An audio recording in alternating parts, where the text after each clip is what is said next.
नमस्कार दोस्तों, कैसे हैं आप सब। उम्मीद करते हैं कि आप सब अच्छे होंगे, बढ़िया होंगे और अपनी पढ़ाई को अच्छे तरीके से पूरी जारी रख रहे होंगे। तो दोस्तों, हम साइको को पढ़ रहे हैं और इसके जो इम्पोर्टेंट क्वेश्चन हैं उनको हम आपके सामने ला रहे हैं, ठीक है। और मुझे लगता है कि आप भी अच्छे से समझ रहे हैं और अच्छे से पढ़ रहे हैं।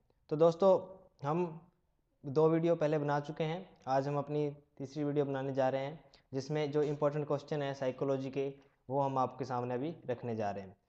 क्वेश्चन रखने से पहले मैं आपको बता दूं कि ये जो क्वेश्चन है, मैं बार बार कहना चाहूँगा कि इन क्वेश्चंस को आप देखें, बार बार पढ़ें, और वीडियो अगर समझ में नहीं आए तो उसको रिवाइंड करके ज़रूर देखें। और अगर फिर भी समझ में नहीं आए तो कमेंट बॉक्स में डालें, ताकि मैं आपकी समस्याओं का समाधान कर सकूँ। तो दोस्तों, चलो अब हम वीडियो स्टार्ट करते हैं। तो फर्स्ट क्वेश्चन है हमारे पास। जैसा कि आप जानते हैं, हम क्वेश्चन को अच्छे से बिल्कुल एक एक शब्द पे उसकी चर्चा करते होते हैं। तो फर्स्ट क्वेश्चन है, क्या क्वेश्चन है देखो जी। टिचनर ने चेतना के कितने तत्व बताए हैं। जो चेतना होती है, कॉन्शियस होती है, उसके कितने तत्व बताए हैं टिचनर ने इसके 3 तत्व बताए हैं। एक तो संवेदना, एक भाव और एक प्रतिबिंब। इसने 3 तत्व बताए हैं।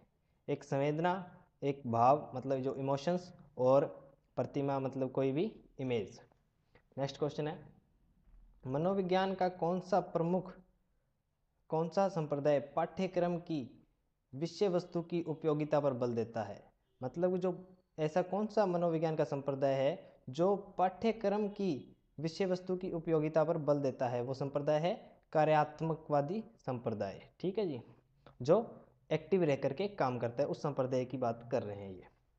और नेक्स्ट क्वेश्चन है, बाल मनोविज्ञान व्यक्तिगत भिन्नताओं, बुद्धि परीक्षण आदि उपागमों को सर्वप्रथम प्रस्तुत करने का श्रेय किस संप्रदाय को दिया जाता है। मतलब कि जो बाल मनोविज्ञान को, व्यक्तिगत भिन्नताओं को और बुद्धि परीक्षण को, इन सभी उपागमों को सर्वप्रथम प्रस्तुत करने का श्रेय किसे दिया जाता है। ये प्रकार्यवाद या कार्यात्मकवाद को दिया जाता है। जो मतलब कि अपनी क्रियाओं को, जो क्रियाशील कार्यों से मनोविज्ञान का अध्ययन करते हैं, जो एक्टिव क्रियाओं के द्वारा ही बालक के बाल मनोविज्ञान या उसकी बुद्धि का पता लगाते हैं, उस संप्रदाय को कहा जाता है कार्यात्मकवादी या प्रकार्यवाद संप्रदाय। नेक्स्ट क्वेश्चन है हमारा, किस संप्रदाय के अनुसार कोई व्यक्ति किसी वस्तु को समग्र रूप में देखता है। जी, इस लाइन को अंडरलाइन कर लें। समग्र रूप में मतलब कि पूरे एज ए होल, पूरा कंप्लीट उसको वो मानता है, उसे कहते हैं गेस्टाल्टवादी या समग्राकृति संप्रदाय। गेस्टाल्टवादी का ये नियम है कि ये पूरे संपूर्ण को देख के चलता है। पूरे, ये कोई एक तत्व पर या एक तथ्य पर आधारित कोई निर्णय नहीं लेता। ये पूरे सभी तथ्यों को एकत्रित कर, सभी तथ्यों को प्रस्तुत कर, उनके अनुसार ही निर्णय इसके द्वारा लिया जाता है। तो इसको एज ए होल या पूर्णता का सिद्धांत भी कहा जाता है। आगे ये क्वेश्चन है, पूर्ण से अंश की ओर शिक्षण पद्धति किस संप्रदाय की देन है। तो ये इसी क्वेश्चन का सब क्वेश्चन है, मतलब कि गेस्टाल्टवादी संप्रदाय। क्योंकि ये पूर्ण से अंश की ओर, ये पूरे को, सभी को एक अच्छे से पार्ट में डिवाइड करके और उस हिसाब से सभी आकृतियों को अपने में समा करके फिर उसका अध्ययन करता है, इसे गेस्टाल्टवादी संप्रदाय कहा जाता है। नेक्स्ट क्वेश्चन है, किस संप्रदाय में व्यवहार निर्धारण और व्यक्तित्व में यौन कारक को महत्वपूर्ण स्थान दिया गया है। यौन कारक को महत्वपूर्ण स्थान दिया गया है व्यक्तित्व निर्धारण में। तो ये दिया गया है मनोविश्लेषण सिद्धांत। जी हाँ, मनोविश्लेषण सिद्धांत सिगमंड फ्राइड द्वारा दिया गया है, जिन्होंने इसमें लिबिडो और कुछ भी जो बातें बताई हैं, उन्होंने 3 या 4 प्रकार की जो बातें बताई हैं, लिबिडो से संबंधित बताई हैं, वो इन्होंने काम शक्ति को ज़्यादा इसमें इम्पोर्टेंट माना है। तो ये यौन कारक के आधार पर इन्होंने व्यक्तित्व के, जो व्यक्तित्व है उसका वर्गीकरण किया है। नेक्स्ट क्वेश्चन है, किस संप्रदाय में बाल केंद्रित शिक्षा पर बल दिया गया है। बाल केंद्रित शिक्षा पर बल दिया गया है मनोविश्लेषणवादी संप्रदाय में ही बाल केंद्रित शिक्षा पर बल दिया गया है। आगे नेक्स्ट क्वेश्चन हमारे पास, किस संप्रदाय में सभी कार्यों के पीछे कोई न कोई उद्देश्य अथवा प्रयोजन का होना बताया गया है। मतलब कि कोई भी कार्य हम करते हैं तो उसके पीछे कोई ना कोई उद्देश्य होता है, कोई ना कोई प्रयोजन होता है। तो ये कौन से संप्रदाय में बताया गया है, ये प्रेरकीय संप्रदाय में बताया गया है। ठीक है दोस्तों, तो आगे बढ़ते हैं हम। तो नेक्स्ट क्वेश्चन है हमारा कि किस संप्रदाय में मनोविज्ञान का उद्देश्य मानव व्यवहार की व्याख्या नियंत्रण एवं उसके संबंध में भविष्यवाणी करना है। मतलब कि मानव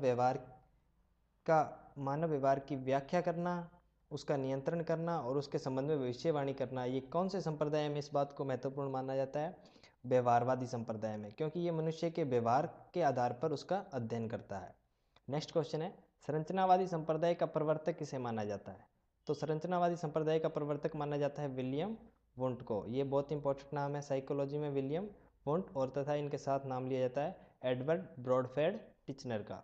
ठीक है जी, जिनको हम टिचनर नाम से जानते हैं, उनका पूरा नाम है एडवर्ड ब्रॉडफोर्ड टिचनर। नेक्स्ट क्वेश्चन है, कार्यात्मकवादी संप्रदाय या प्रकार्यवाद संप्रदाय का अनौपचारिक, ये बात ध्यान कर लें, अनौपचारिक प्रवर्तक किसे माना जाता है? विलियम जेम्स प्रथम को। अनौपचारिक प्रवर्तक माना जाता है विलियम जेम्स प्रथम को। और नेक्स्ट क्वेश्चन मैं आपके लिए लेके आया हूँ कि कार्यात्मकवादी या प्रकार्यवादी संप्रदाय का औपचारिक प्रवर्तक, जी हाँ, औपचारिक प्रवर्तक माना जाता है जॉन डीवी को या थार्नडाइक को।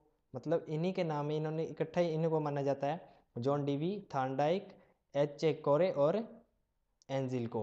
मतलब कि अब अपने पास अगर क्वेश्चन आ जाए अनौपचारिक का तो हम करके आएंगे विलियम जेम्स, और अगर क्वेश्चन आ जाए औपचारिक का तो हम करके आएंगे John Dewey, Thorndike, H A कोरे और एंजिल को। ठीक है जी। नेक्स्ट क्वेश्चन है हमारा, गेस्टाल्टवादी या समग्राकृति अथवा अव्ययवाद संप्रदाय का प्रवर्तक। ये गेस्टाल्टवादी वही संप्रदाय है जिसको एज ए होल माना जाता है। तो ये इनके प्रवर्तक कौन है? मैक्स वर्दिमर, कॉफका एम कोहलर, ये इनके प्रवर्तक हैं। मतलब ये इस संप्रदाय के समर्थक लोग हैं। नेक्स्ट क्वेश्चन है, प्रथम शिक्षाविद किसे माना जाता है? बहुत इंपॉर्टेंट क्वेश्चन, साइकोलॉजी में बहुत इंपॉर्टेंट और बहुत ही बार पूछा गया क्वेश्चन है कि प्रथम शिक्षाविद किसे माना जाता है? तो प्रथम शिक्षाविद जॉन डीवी को। जॉन डीवी बहुत इंपॉर्टेंट नाम है, जॉन डीवी को प्रथम शिक्षाविद माना जाता है। नेक्स्ट क्वेश्चन है, मनोविश्लेषणवादी संप्रदाय का प्रवर्तक किसे माना जाता है? तो ये नाम आप अच्छी तरह जानते हैं कि सिगमंड फ्राइड को मनोविश्लेषणवादी का प्रवर्तक माना जाता है। नेक्स्ट क्वेश्चन है, साचार्यवाद संप्रदाय का प्रवर्तक। तो साचार्यवाद के कौन थे? John Locke. जॉन लॉक ने साचार्यवाद सिद्धांत का प्रवर्तन किया था। ठीक है जी, तो आगे बढ़ते हैं हम। नेक्स्ट क्वेश्चन जो भारत के परिप्रेक्ष्य में बहुत इंपॉर्टेंट क्वेश्चन है, और भारत ने मनोविज्ञान में किस प्रकार योगदान दिया है उसके बारे में क्वेश्चन है। जो भारत के महात्मा गांधी जी के बारे में इसमें बात होती है कि शिक्षा का व्यापक अर्थ महात्मा गांधी ने किस रूप में दिया है, कि महात्मा गांधी शिक्षा को क्या मानते थे। देखो इसमें इन्होंने 4H बताया है। 4H मतलब 4 अलग अलग H बताए, और H का अलग अलग अर्थ देखो क्या है। फर्स्ट H का अर्थ है मानसिक विकास, मतलब इसका संबंध किससे? हेड से। मानसिक विकास का संबंध है हेड से। सेकंड है भावात्मक विकास। भावात्मक विकास इसका संबंध है हार्ट से, मतलब इमोशंस का, इमोशंस का संबंध किसके साथ है? हार्ट के साथ। और आगे है क्रियात्मक विकास, मतलब कोई कार्य करना, एक्टिविटी करना, उसका संबंध है हैंड से, मतलब हाथ से। और सेकंड है शारीरिक विकास, और शारीरिक विकास का मतलब है हेल्थ से, मतलब जो शारीरिक विकास होगा वो अगर अपनी हेल्थ अच्छी होगी तो हमारा शारीरिक विकास भी अच्छा होगा। तो महात्मा गांधी जी ने 4H बताए हैं, 4H का नियम दिया है, ऐसे भी कह सकते हैं। इसमें फर्स्ट H जो हेड को डिनोट करता है जिसमें मानसिक विकास है, सेकंड हार्ट को जिसमें भावात्मक विकास है, और थर्ड है हैंड को जो क्रियात्मक विकास है, और फोर्थ है हेल्थ को जो शारीरिक विकास को डिनोट करता है। सेकंड क्वेश्चन है, ये भी बहुत ज़्यादा इंपॉर्टेंट क्वेश्चन है, ये भी बहुत बार पूछा गया है। सीखने के तत्व जॉन डीवी ने बताए हैं। तो सीखने कितने तत्व बताए जॉन डीवी ने? 3 तत्व बताए हैं, शिक्षक, शिक्षार्थी एवं पाठ्यक्रम। देखो ये क्वेश्चन मैं इंपॉर्टेंट क्यों बता रहा हूँ आपको, क्योंकि लगभग जो मनोविज्ञानी हुए हैं उन्होंने 2 ही तत्व बताए हैं, एक तो बताया है शिक्षक और दूसरा बताया शिक्षार्थी। लेकिन जॉन डीवी पहले हैं जिन्होंने इसके 3 तत्व बताए हैं। इन्होंने पाठ्यक्रम इसमें शामिल किया है, क्योंकि पाठ्यक्रम के बिना शिक्षक विद्यार्थी को क्या पढ़ाएगा अगर पाठ्यक्रम ही नहीं होगा तो। क्योंकि अगर अलग अलग पढ़ाया जाएगा तो एक धारा में सबको प्रभावित करना बहुत मुश्किल हो जाएगा। इसलिए एक पाठ्यक्रम निर्धारित किया जाता है जिससे कि शिक्षक जो पाठ्यक्रम निर्धारित करता है वो विद्यार्थी को पढ़ाया जाता है, और जो दोनों के लिए हितकारी होता है। नेक्स्ट क्वेश्चन है हमारा, मानसिक आयु, मेंटल एज का विचार किसने दिया था? मेंटल एज का विचार दिया था अल्फ्रेड बिने ने। ये भी इंपॉर्टेंट क्वेश्चन है। सेकंड क्वेश्चन है IQ, जिसे हम बुद्धि लब्धि बोलते हैं हिंदी में IQ। का विचार सर्वप्रथम किसने दिया था? ये दिया था स्टर्न ने। आईक्यू का सर्वप्रथम विचार, बुद्धि लब्धि का सर्वप्रथम विचार दिया था स्टर्न ने। सेकंड क्वेश्चन है, प्रेरकीय अथवा प्रयोजनवाद संप्रदाय का प्रवर्तक किसे माना जाता है? तो ये माना जाता है विलियम मैकडूगल को। विलियम मैकडूगल को प्रेरकीय या प्रयोजनवादी संप्रदाय का प्रवर्तक माना जाता है, विलियम मैकडूगल को। तो नेक्स्ट क्वेश्चन है हमारा क्वेश्चन नंबर 101। क्या कहता है क्वेश्चन? ये प्रेरकीय संप्रदाय का मूल प्रवर्तक किसे माना जाता है? तो मूल प्रवर्तक माना जाता है हार्मिक को। मनोविज्ञान में मूल प्रवर्तक इनका प्रेरकीय संप्रदाय का माना जाता है हार्मिक को। और वैसे अगर सीधा आए तो किसे माना जाता है? मैकडूगल को। नेक्स्ट क्वेश्चन है, व्यवहारवादी संप्रदाय का प्रवर्तक कौन है? व्यवहारवादी के प्रवर्तक है जॉन ब्रॉड्स वाटसन। जैसे हम वाटसन नाम से याद करते हैं तो इनका पूरा नाम है जॉन ब्रॉड्स वाटसन। वाटसन नाम बहुत इंपॉर्टेंट नाम है, साइको में जरूर याद करें कि व्यवहारवादी संप्रदाय का प्रवर्तक है जो जॉन ब्रॉड्स वाटसन है। आगे क्वेश्चन है, कौन सा संप्रदाय रूसी मनोवैज्ञानिक इवान पेट्रोविच पावलोव के परीक्षणों के परिणामों पर आधारित है? कौन सा संप्रदाय है? यह है व्यवहारवादी संप्रदाय। व्यवहारवादी संप्रदाय है जो ये पावलोव के परीक्षणों के परिणामों पर आधारित संप्रदाय है, क्योंकि इन्होंने कुत्ते पर एक प्रयोग किया था, जैसा कि आप जानते हैं, उसकी पैरोटाइड ग्रंथि पर प्रयोग किया था, जिसकी चर्चा हम आगे करेंगे। आगे क्वेश्चन है हमारे पास, मानवता का प्रतिपादक किसे माना जाता है? मानववाद का प्रतिपादक माना जाता है मैस्लो और रॉजर्स को। ठीक है, आगे बढ़ते हैं हम। तो नेक्स्ट क्वेश्चन है हमारे पास कि जो शिक्षा मनोविज्ञान में हम नेक्स्ट क्वेश्चन पढ़ते हैं, मानव के कितने प्रकार बताए हैं? मतलब कि मन के कितने प्रकार, मन के प्रकार बताए हैं सिगमंड फ्राइड ने मन के प्रकार बताए हैं 3। एक तो बताया है चेतन मन और अर्धचेतन मन और अचेतन मन। ठीक है, इन्होंने 3 बताए हैं, चेतन मन, अर्धचेतन मन और अचेतन मन। चेतन मन जो पूरे मन का 1/10 होता है, और अचेतन मन जो पूरे मन का 1/90 होता है। और एक बात और बता दूं मैं आपको, जो अर्धचेतन होता है वो इन दोनों के बीच की स्थिति होती है, उसे अर्धचेतन कहते हैं। नेक्स्ट क्वेश्चन है हमारा, ये मैं आपको एक और तरीके से समझा दूं।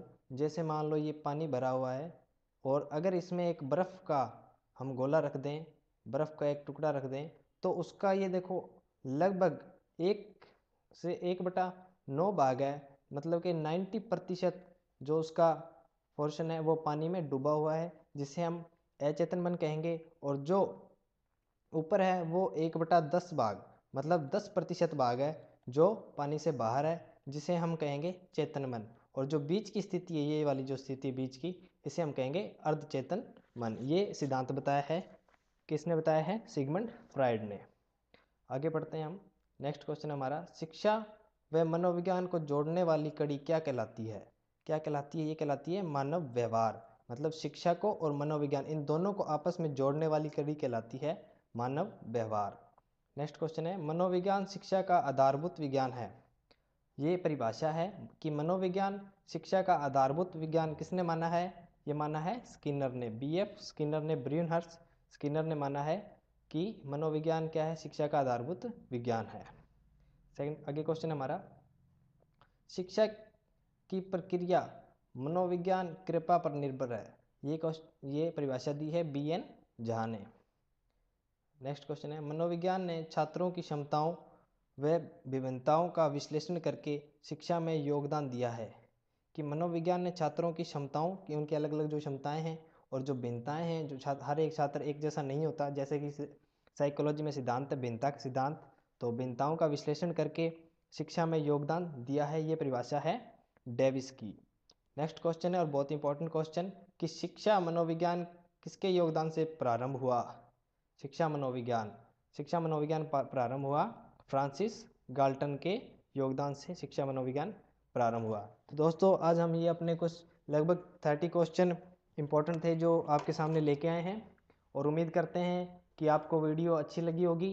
तो वीडियो अगर अच्छी लगे तो इसे लाइक करें, शेयर करें और अगर कोई भी समस्या हो तो उसे कमेंट बॉक्स में ज़रूर डालें। तो दोस्तों, ये क्वेश्चंस आप बार बार देखें और हम आपके लिए इसी प्रकार आगे और क्वेश्चन लेकर आते रहेंगे। तो तब तक के लिए जय हिंद, जय भारत।